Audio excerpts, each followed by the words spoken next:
In this lesson, we will start talking about loops, which is a very important concept in computer programming. Loops are structures of repetition.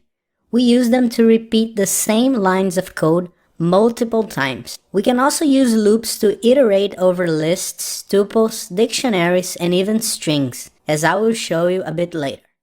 Let's start with the while loop.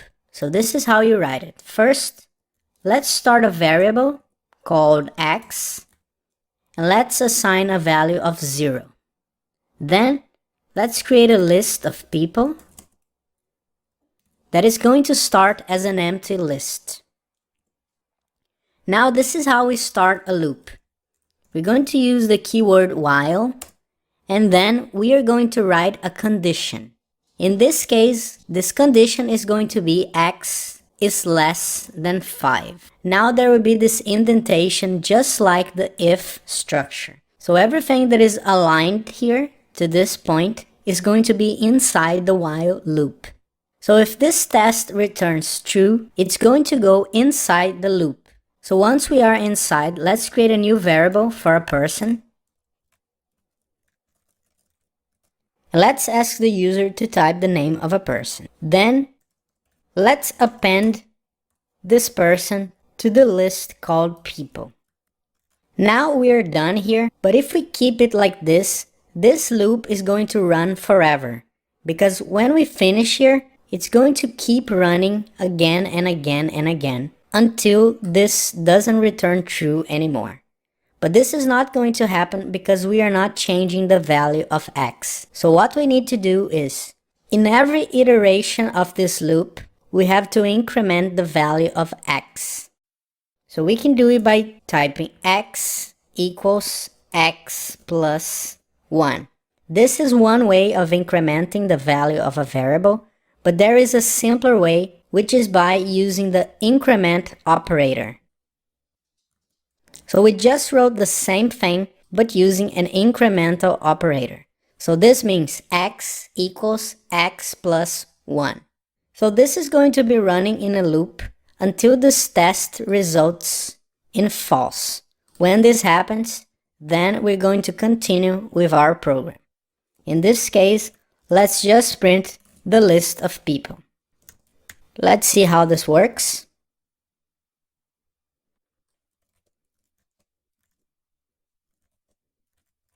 Now we can see that our program ran the loop 5 times, and then when that test returned false, it continued with the rest of the code, which was this print statement.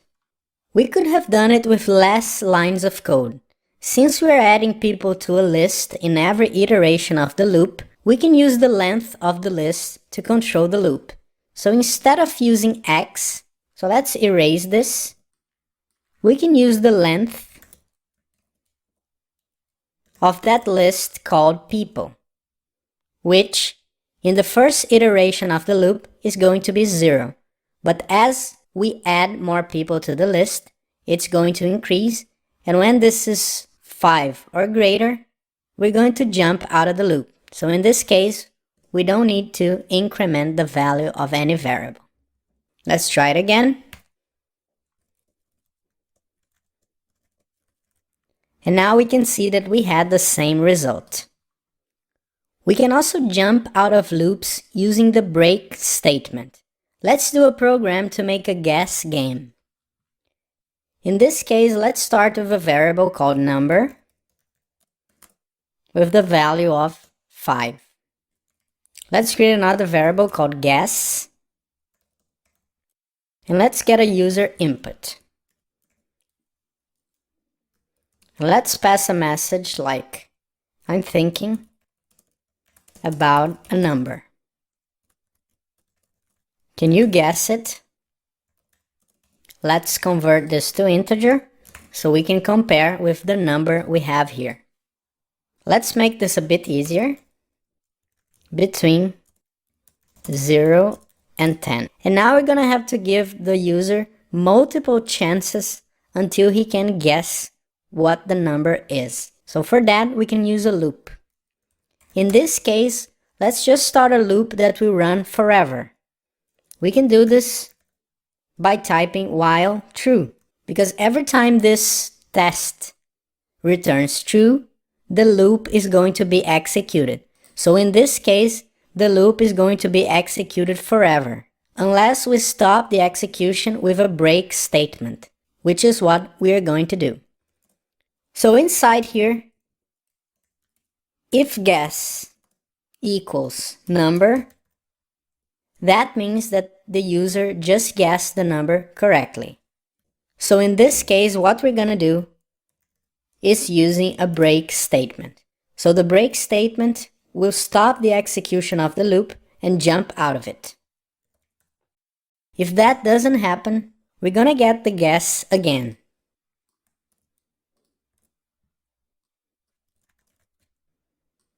So let's do it like this.